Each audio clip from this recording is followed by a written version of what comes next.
I overdosed on dope is what I did, and I got out of the hospital and I got to come in here, and God bless this place for I got a roof over my head and I get 3 meals a day and I get some help, and it was hard. It's hard out there. Living in this basin is a hard deal, and it's you got to be tough to do it, and I'm getting too old for that. They need more places for people to go. There's a lot of good people out here that kind of got put out here the same way I did, and usually the road is a downhill road down here because you do a lot of things that you really normally don't want to do. As much as I'd like to say I hate this place, I gotta praise it. It saved my life, and it saved a whole lot of other people I know. It's a good thing. It's a good thing for the community. Hi, I'm Ashley Quadros, Development Director here at Hospitality House. And I'm Chase Smiley, the Shelter Manager here at Hospitality House. And we'd like to thank you today for joining us on a virtual tour to learn more about what we do here at our shelter known as Utah's Place. As Development Director, I'm responsible for working with the public, usually meeting you in person, and bringing you behind the scenes to what we do here and why it matters. And I hope by the end of this tour, you'll be a supporter and joining us out there and becoming part of our family here at Hospitality House. Yeah, definitely. Yeah, and here as a shelter manager, I think my biggest responsibility is really upholding the mission of the Hospitality House. And we're really looking to provide that circle of caring here and offer that sustenance and being able to provide them a safe place to shelter, sleep, 3 meals a day. And I think that's really part of my job, is making sure that's happening. And Chase, as you know, a lot of people don't know what we do here. That is true, yeah. And a lot of our work actually starts right on the street. So while we have our physical shelter, we actually have an entire outreach team that is out there in the camps every day, yep. Walking the basin every day, and inviting people to get connected to service, get into housing. Let's work together today. So with that, we'd like to introduce you to our outreach manager, Joe Nake, who's standing right over here with our outreach vehicle, to tell you a little bit more about those street services that then directly connect to our shelter. Nice. Hi, I'm Joe Nake, and I manage the outreach efforts for Hospitality House. Our outreach team is the very first stop on what we call our continuum of care. It starts at the street level, at the camp level, navigating people into shelter, all the way to supportive permanent housing. We have multiple team members out in the community that help meet people where they're at. We have our CMSP outreach case managers. Their job is to connect people to medical homes as well as primary care physicians. We also have a housing specialist attached to the team, so that once people are in the shelter, they can help find housing moving forward. We connect people not only with the shelter, but with mental health services, substance use disorder services, as well as a variety of others. As you can see behind me, we have our homeless access transport van. One of the key things that we find in the community is our homeless population lacks transportation. Our hat van driver helps get people to their places of employment, their medical homes, as well as other places in the community where they can access services. This van runs 7 days a week so that people can get to where they need to go. Our outreach team works with multiple partners, including the county at Behavioral Health, Turning Point. We work with law enforcement very carefully to help reduce calls for services, not only in the basin, but in other areas of the county. We work very closely with Freed, Granite Wellness, and Common Goals to navigate people into SED services. And ultimately, our goal is to get people off the street and into the continuum of care so that they can ultimately receive permanent supportive housing. Okay, I hope you're ready to come inside with me to see behind the scenes what we do here at Hospitality House.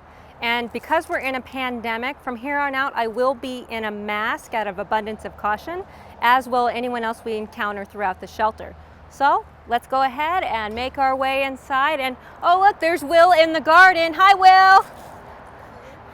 Will is our garden guru at Hospitality House. What do you got there? Oh, we have basil for tonight's supper and some Goldie zucchinis. Oh, yeah. Chef loves these, and it's always been a pleasure. We had a good put out all summer, and getting ready to plant garlic, which is a winter crop, and they'll be coming up next spring. Thank you, Will. My pleasure. Very well, thank you. Okay, we're going to go ahead and walk on by, and we can even take another look at the garden if we'd like, when we can look down. So I've got my mask on now. I'm on the premises officially. So it's all about safety. If you do happen to come by with a donation, sanitation for you if you need it. And then I mentioned that garden. Will talked about it too. Here it is again, and this does help sustain the shelter throughout the year. So our garden, with helps from Briar Patch and Sierra Harvest, we are operating our garden year-round, 24/7 to help with that sustainability, farm-to-table cooking. And Will, who we just saw as our main garden expert here at the shelter, does an outstanding job growing those greens. Thank you, Will. And farther down, we're about to go into our outreach dorm. So this dorm actually opened in February 2019, and it is the new entry point for services here at Hospitality House. So anyone who comes to shelter with us, this is where they start. And as we go inside, I do want to remind you, while you're not here in person, this is where real people sleep every single night. So remember, we're looking at people's homes, we're looking at where they sleep. Maybe it's for one night, maybe it's for several. So we are seeing a part of their life here. So come inside.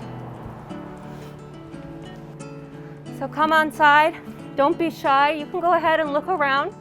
What you'll see is we have 11 beds here.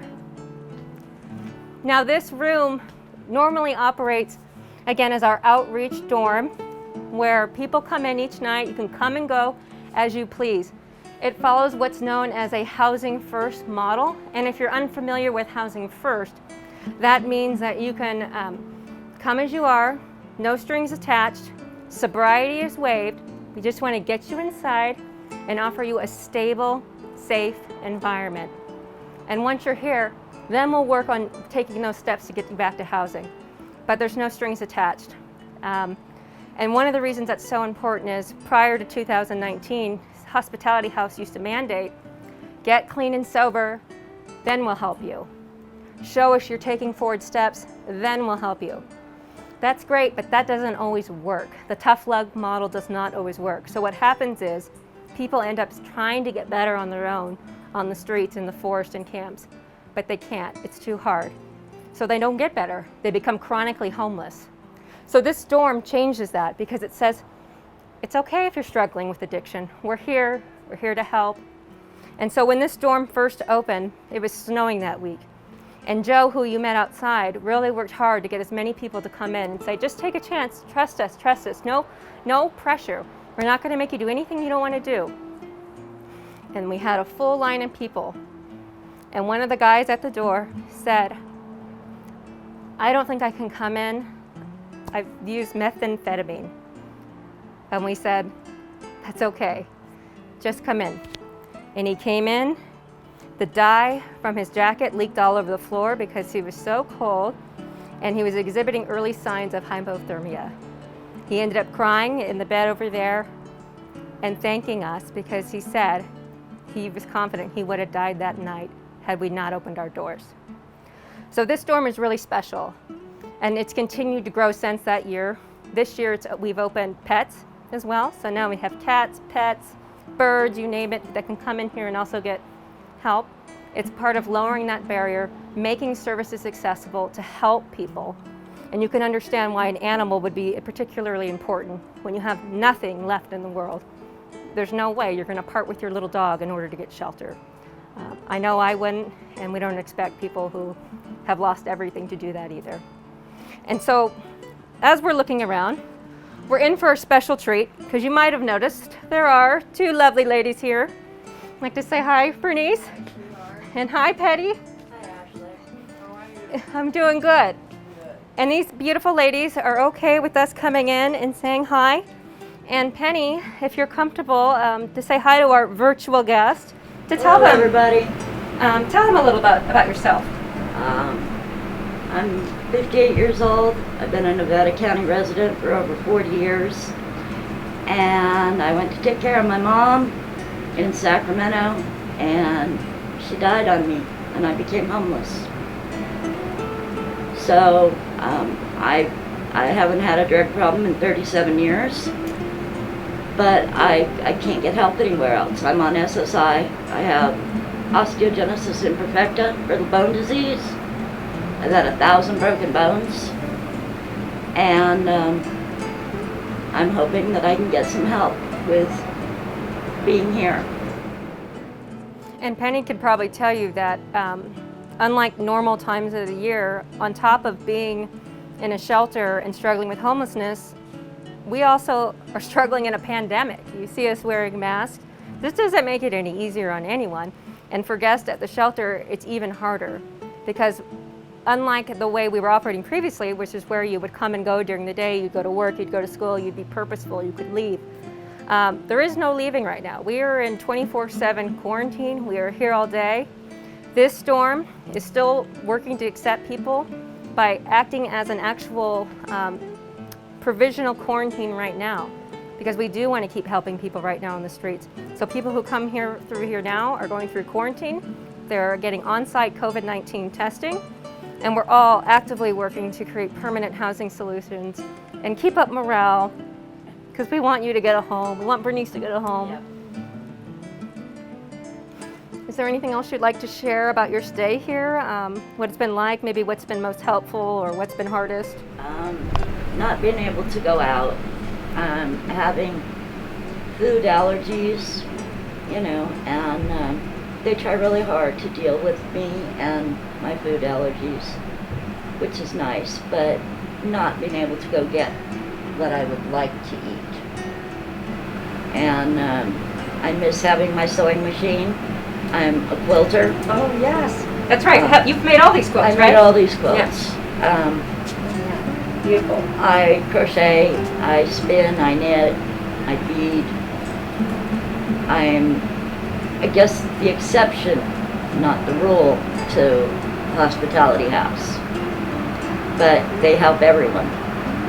It doesn't matter your background, as long as you're a Nevada County resident. And thank you. Please donate and keep this program going. Thank you. Thank you, Ashley. Really appreciate you speaking. Bernice, I know you're a little more shy. Did you want to speak at all? Or? Sure, I'll say a little something. Okay. I have been here a long enough time to know that this is the place I'm going to be until I get my apartment. And I think the papers came from another place, so we're filling them all out. I'm getting close to getting my apartment, I think. So it's been over a year, and I've been on that waiting list a year. And she said, you'll have the apartment. The papers were sent from the people that have to have the information first. So we're working on that, and everybody's been so helpful. And Fred, if we didn't have Fred, we would, you know, we'd be pretty hurt. We wouldn't know what to do about the information. But he knew. So he is helping me all along until I get out of here and get a place. And I just want to thank you for all your loving kindness and hard work, because I know what you're doing is very hard work. I just want to say I love you and God bless. Thank you, Bernice. And Bernice mentioned Fred. Fred Skeen, that's one of our case managers here. He's actually one of our longest standing employees and volunteers. He's been helping us in some capacity for 15 years. And if we're lucky, we might see Fred today as part of our tour. So let's keep going. We're going to show you more of the shelter right now. Thank you, ladies. Thank you. So again, when we're not in a pandemic, this is our normal outreach first point for services. And over here is our normal main entrance. But this is what you would do. You'd actually stand up right here and wait here at 4 o'clock to come in each day. Now again, we're not doing that right now because we're in a pandemic, but look at that, I am gonna ring the doorbell assistant. Door is open and I invite you to come inside and take a look at what we do here at Hospitality House. Right to your left, go ahead and take a peek inside. That's one of our case management offices. So you heard Bernice mention Fred. Fred, one of our wonderful case managers here. That's where Fred works. Go ahead and step forward. We have more offices here to your left, again, where the magic happens. So normally when we're not in a pandemic, this is where our guests would come in. They'd line up coming right through here. And you can see there's tape on the ground. So again, for social distancing, safety. And so if I were coming in for tonight, I would come right here, I'd give them my name. And at this point in the rest of our shelter, it is mandated that you maintain your sobriety. It is mandated that you meet with your case manager and meet your goals. And you are required to breathalyze right here on the spot each day to ensure that you are sticking true to your goals and fulfilling your obligations. So, as we walk on through, you can see we got a lot of noise back here in the kitchen. Oh, it's lots of fun. I see people running around. Is there a Chef Chris back there? I think there might be a chef. I think I saw his hat back there. So you're seeing them working. I see we got our chef. This is also one of our culinary students right here in the background who helps keep the cooking. It's 3 meals a day right now. And then, oh, there he is. Here's Chef. Yeah, well, look who we got here. We got our virtual friends here tuning in to learn more about Hospitality House. And this is Chef Chris Fagan to tell you a little bit about what we do here. Well, what we do here is we prepare and serve meals for our guests here at the shelter. We also take care of the guests that are staying out at the motels as well. Right now I'm preparing a small lunch for one of them, as a matter of fact. Another thing that we do here is I offer a culinary training program where I have the guests here. They come in and I teach them basic knife skills and basic cooking skills, and then we graduate them from the class, and we have a job placement program that we try to find them a job in the local community. That's what we do here. And we've had a lot of success doing that too. We have. I've got one person who just got a job at Friar Tuck's just yesterday. Wonderful. Okay, and he seems to be working out pretty well right now. And Chris touched on something that I haven't actually shared yet, and that's, you mentioned motels. And so again, we're in a pandemic right now, so not only are we caring for people in this physical building, we are scattered across multiple motels, up to 7 at one point, to take on as many people as we could, including families, including people falling into homelessness because of the pandemic. And it's really been a collective effort. We've been partnering with County of Nevada, Freed, Turning Point, Spirit, you name it, behavioral health, all working collaboratively together to help as many people as possible during these really hard times. And Chris and his team here are cooking for every single one of those meals, breakfast, lunch, dinner. 41,000 meals in 7 months? We have cleared 41,000 meals in 7 months. At our peak, Chris single-handedly was cooking 300 meals a day. Per day. And doing so with limited storage. Having lots of fun doing it, I would say.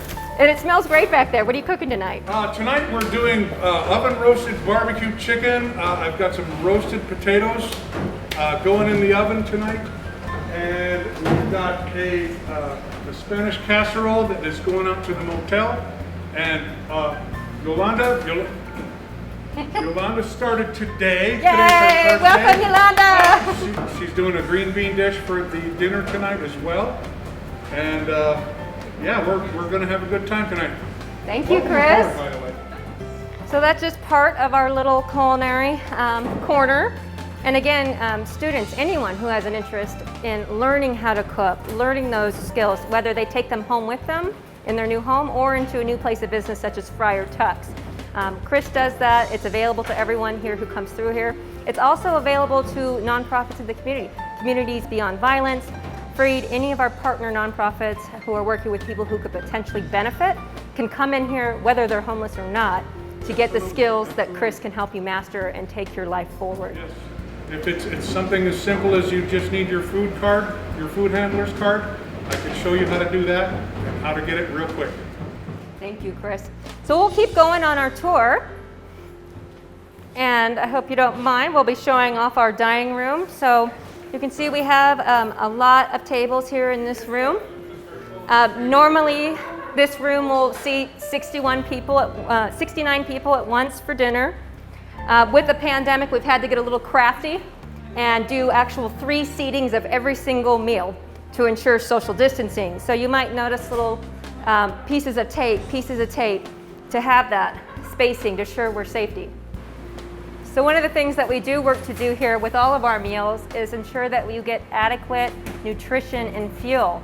Because when you're homeless, and especially on your feet all day, you really do need nutritional foods, homemade food, lots of vegetables, produce. Lots of vegetables. I try to give everybody at least 4 ounces of protein. All right, we try to get them their dairy requirement.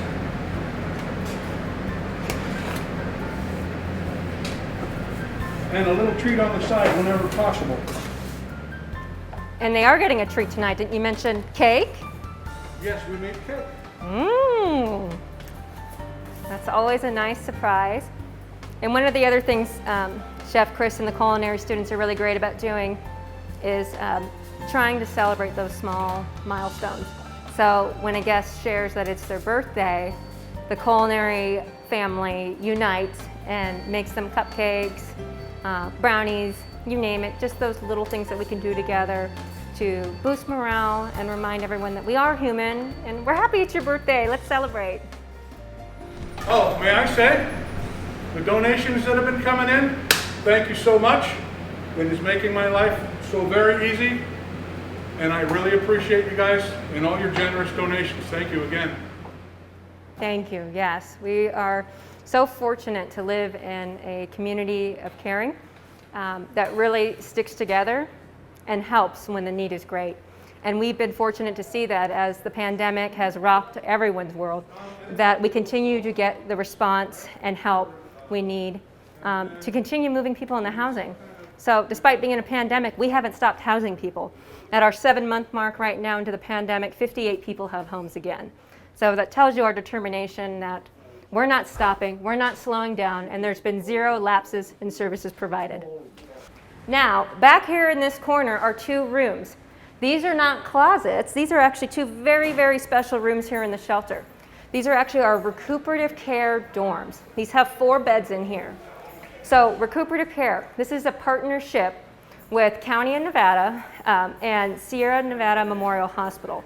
And what this does is if there's somebody out who's unsheltered, who gets injured and ends up in the hospital and they have no place to go, they are released into our care where they can rest, recuperate 24 hours a day, 7 days a week with on-site medical that's brought in from the hospital, and that includes wound care, physical therapy. So when I actually started here 2 years ago, one of the first guests I saw was just sitting here in this chair, and he had a therapist who was actually working on his broken leg. And he was actually the victim of a really terrible assault out at Condon Park, where teenagers shattered his leg, and he was left there for 6 hours before anyone bothered to help him. So he was not at that time sheltering with us. But the beauty of that program is because he didn't have anywhere to go, he was released into our care, where he was able to rest in this room, get the care he needed, and not walk on that broken leg. Because what happens when you walk on a broken leg, right? You're walking on it, well, you're gonna re-injure that leg. So what happens? You go back to the hospital, and your rate of recovery goes down. So what this program does, rate of recovery goes up, hospitalizations go down. And we've had so much success with this recuperative care that we now offer 10 additional medical respite beds upstairs. And that's for males, women, and not designated spacing. It's where they need to be and where they can be most comfortable. So we'll go up there right now, and our shelter manager, who you met earlier, Chase Smiley, he's going to be showing you our men's dorm next. Oh, and as you are looking around, because yes, please feel free to look around, you will see photos on the wall. Every photo that you see is somebody who is either living here currently or has been here at one point benefiting from our services. And these photos are meant to capture a moment in time. They are real people. They live here locally, Nevada County residents, and we're very proud of all the people we serve and help here. So throughout this shelter, you will see photos of people who have been helped along the way.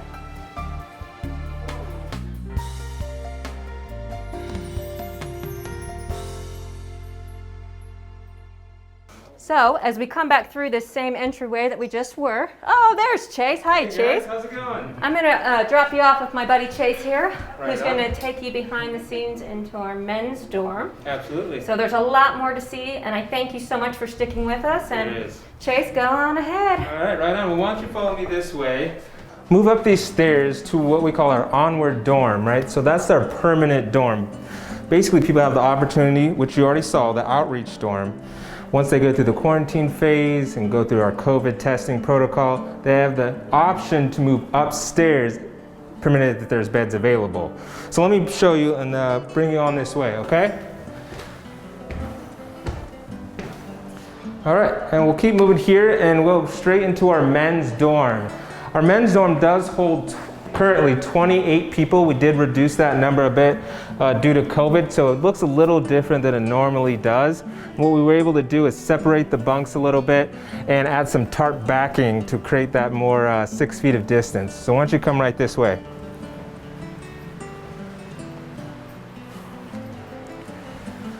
All right, as you can see, we've done a pretty good job to space it out as best we could. Like I said, we have 28 bunks in here. If you come this way, you can continue to see how we have introduced these tarps to create more privacy in the dorm. Keep moving this way. Our beautiful windows.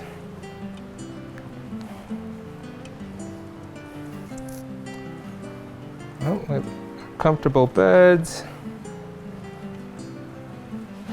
Here we actually have one of our guests here. His name is Dallas. He's a great musician. He loves to play the guitar. You can hear him playing and tuning it right now. He's also one of our caretakers here at the shelter, and he does an excellent job. He's a very hard worker. He helps with any extra needs that we need around the shelter, sweeping, mopping, making sure getting breakfast served, all those things, which we greatly appreciate him. Hey, Dallas. Hey. How you doing? Good, thank you. How you doing? Good, it's good. Good to see you. Thank you, sir. Good to Right see you. on. What you playing? My Sweet Home Alabama, I think it was, or I go back and forth. I gotcha. 4 or 5 songs. Wagon Wheel, Sweet Home Alabama, and just like I said, just a bunch of old stuff. I like it. I'm an old guy, I play old songs. It sounds good, Dallas. Keep it up. We always enjoy listening to your music. You got it.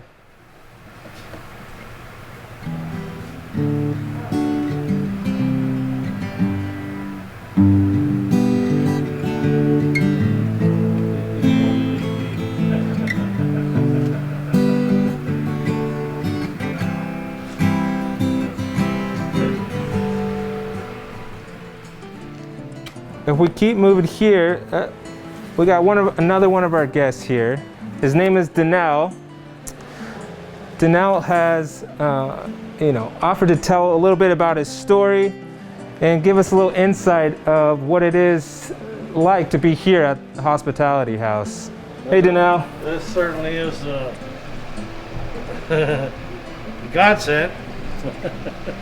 Yeah. At least to say that. It's been real great. I'm working on my health. Yeah, Danelle, can you tell us a little bit about how you ended up here, how you ended up homeless here at the shelter? Well, when I was working, I just couldn't do the things that I used to be able to do anymore. And I started going downhill. So I decided to retire from my job and take a year off and heal up and go back to work. But so I lived off my 401k. Yeah. And I shouldn't have done that, but I did. I was thinking I was going back to work, but it never got better. It just got worse. And before you know it, 4 years go by, and I'm flat broke. And I got sick a couple times. And then the last time I really got pneumonia real bad, and I couldn't do nothing. Ended up in the hospital. And the next thing you know, I'm here. Wow. But I'm glad this place is here, though. It's been a godsend. That's it. Good. I'm working on my health and hopefully find a place to live here. Yeah. Do you feel like you're close to finding a place to live? I'm getting closer. Good. Still working on my health. Yeah, one step at a time, huh? Yeah. But I feel like I'm getting closer. I can see the light at the end of the tunnel. It keeps on backing up a little bit every once in a while. Yeah. But at least I see the light. I see your hope and optimism, and that's good. You know. That's the main thing. Is the health. I don't want to be in no retirement home. I got you. Nor do we. No. Yeah. Well, Danelle, we greatly appreciate you sharing a little bit of your story with us. Thank you so much. Thank you for having me here. All right, Danelle. We'll definitely see you around, okay? All right, appreciate it. All right, so that's our men's dorm. Some great folks that you're able to see there, Dallas and Danelle.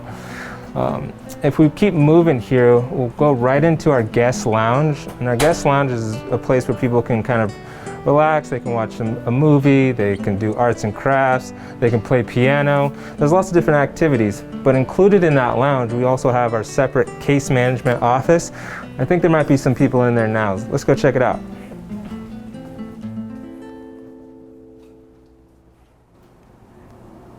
So this is our lounge here.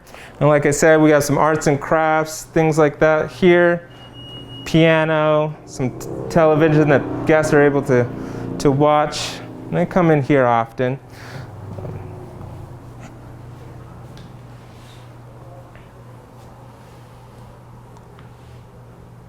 And then right inside here is one of our case management office. I believe we have one of our guys in here. This is Mr. Fred Skeen. He's been here at Hospitality House for quite some time, since day one actually. Hey Fred.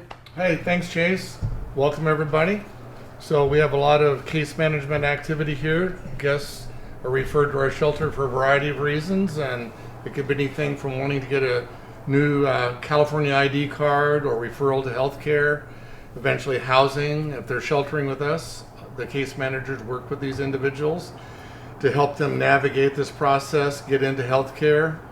One of our special programs is arrangement we have with our local hospital for recuperative care, people that have illnesses that are homeless, they're being discharged from the hospital, they'll come to us on a recuperative care program where they can stay indoors throughout the day.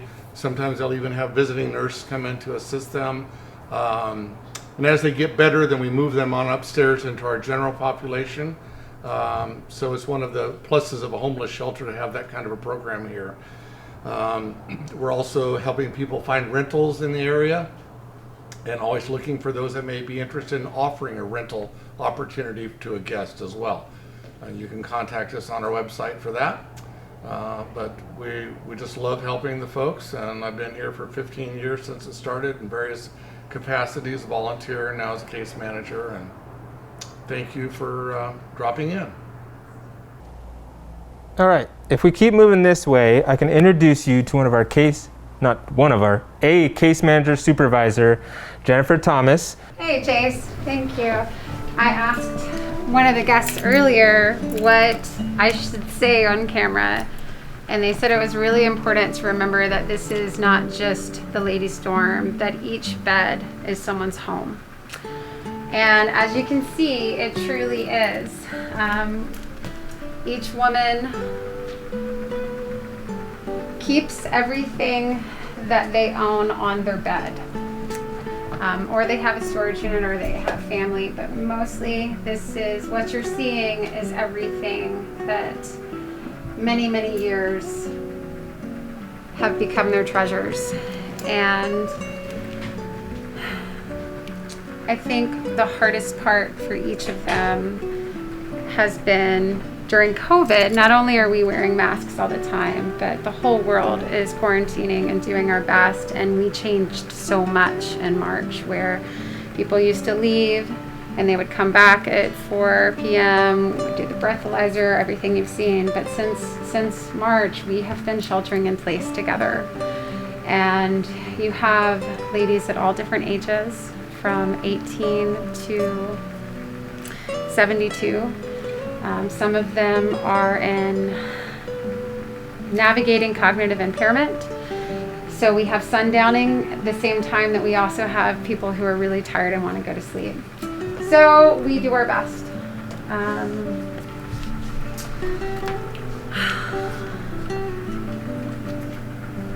There are many chores that each woman accepts.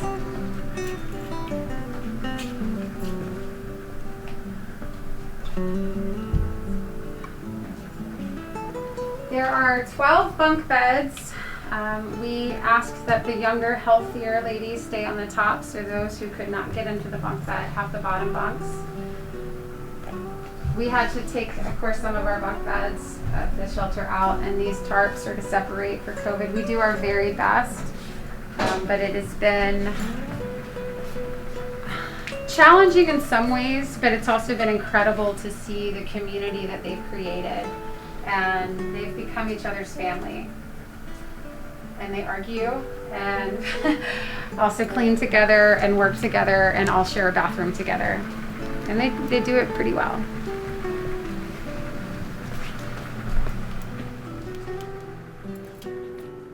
Well, hello there again. Have you enjoyed seeing our women's dorm and seeing a little bit of piece of home?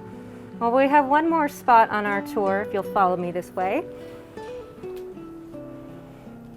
Now I say one more piece unless you'd like to see our laundry room. It's not the most exciting, but it is back here, and I will say we go through quite a bit of laundry. It's always going, most of the machines every day, all day, and guests have rotation to use these machines to keep as clean as possible, and of course with COVID-19, sanitation is really important. Now before us right here is our smallest dorm of all. It is our family dorm. It has just 4 beds in it, and I welcome you to go ahead and walk inside. And this little room will style flex to fit the family. So whether we have a newborn baby, a toddler who needs a bassinet, teenagers, toddlers, you name it, this will accommodate children in this room, helping mothers and their children. So if there is a family, for example, of 4, where maybe there's a husband, the husband would stay inside the men's dorm because this is strictly for women and their children. As an employee of Hospitality House, I have to say this is probably the hardest room to be in. It's not only the smallest for me, it's the most emotional, because the reality is there were homeless children. And I think that's the most important thing to understand here is that you see a bassinet, well, it's not just a bassinet, there's a real baby that sleeps there. So for me, being a parent and having a 4-year-old, I can tell you that one of the hardest parts is when you have a 3-year-old little girl living in here who celebrates her 4th birthday. It's a big milestone, and we're fortunate when that happens that the little 4-year-old doesn't know she's in a homeless shelter. She believes that she's just in a loving place that wants to celebrate her. So that's what we did. For her 4th birthday, we didn't just decorate this dorm head to toe in pink balloons, we did the entire shelter. Because at 4, she just wanted a pink party, so that's what she got. So this is our family dorm, and much like every individual who you've met so far along the way, they are real people who just need help with their next steps. So I thank you for joining us on this tour, for seeing a little bit of real life here in Nevada County. And as we kind of conclude with almost everything you're about to see, and then we have one final surprise for you for just sticking with us as our little thank you to you for being part of this tour. So come along. You might have noticed little words of inspiration around the shelter. You can see one right above me. Every day is a new beginning. Take a deep breath, breathe, smile, and start again. Words we should all live by. One more final surprise for you as a thank you for joining us. You might even start to hear it right now. It's our very talented Homeward Bound Band, a group of homeless individuals who are hoping, playing music and healing, to have a home again with your help.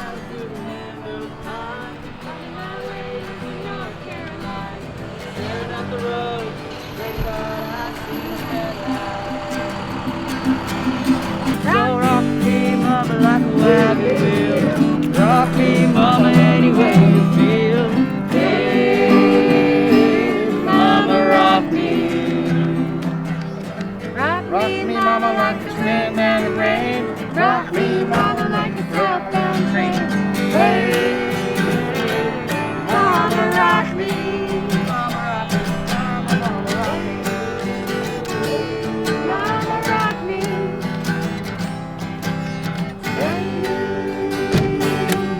Mama, rock me. Yay, Homeward Bound Band! It's our first show! Thank you again for joining us here at Hospitality House. We appreciate you taking time to learn about the important work we do and the work that you make possible for real people in our community. Thank you.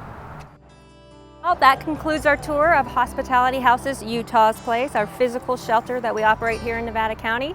We hope you learned a lot, and we hope you're ultimately going to decide to join forces with us and support our cause and our mission. I invite you to visit us at hhshelter.org to learn more about us, or you're welcome to stop by with your support and donations as well. Well, you'll get to meet Chase. Yeah, again, thank you so much. We appreciate all the support that we get throughout the community. It really is much greatly appreciated. Thank you so much. It takes a village, as they say. It sure does, yeah. Thank you. That makes me a lucky person. That makes me a lucky person to have met you. That's what. No, I'm a lucky person because I get to see the best in people. Yeah, you do. I get to see the best. And that was me. I was there for I don't know. You're open and you're honest and you weren't trying to get anything out of it. Just trying to get you some shoes. So Clean clothes. You gave me hope that maybe there is something going on. You're a lot of the reasons that I maybe even think about things. Just your attitude and your enthusiasm. People like you guys, and there's many, many more that are out there, and they're not wanting to bust you, they're not wanting to put you in jail, they're not wanting to do anything except to give you a helping hand. This is great, and whatever you guys are doing here, more people ought to recognize it, and I'm proud to be sitting there telling you guys that this is a great place.